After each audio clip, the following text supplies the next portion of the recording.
How do you prepare for a disaster? Animated characters and scenes appear as the narrator describes. Disasters can happen no matter where you live. If you have a disability, you know what you need, but others may not. And what you may need on a daily basis may not be available during a disaster. So make sure to be prepared.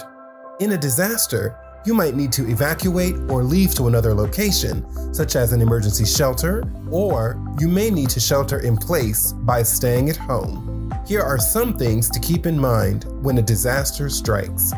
Emergency alerts.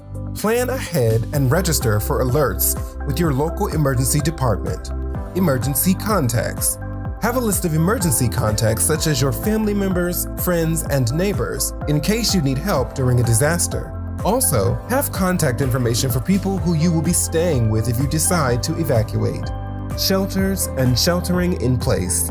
Try to stay with friends and family if you can.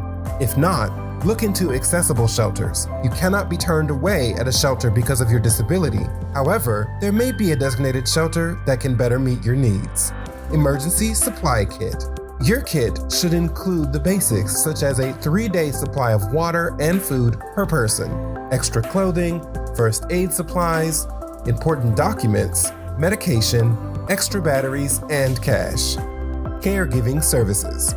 Touch base with your caregivers to create a plan if your caregiver is not able to join you if you decide to evacuate. Medication. See if you are eligible for an extended supply of medications. An extended supply can range from a 30 to a 90-day supply. Documents. Keep a printed or digital copy of important documents such as your ID or driver's license, insurance cards, and social security card. Transportation. Evacuation routes and public points of pickup may be announced before and during a disaster. Contact your local emergency management to verify how this information will be made public. However, know that public and accessible transportation may become unavailable due to the disaster. Special equipment. Make sure you have any specific equipment that you need for daily living because in a disaster, electricity and running water are not a given. For example, shower chairs for bathing and chargers for motorized scooters. Returning home. Check to make sure it's safe to go home and that water and power are back on before returning.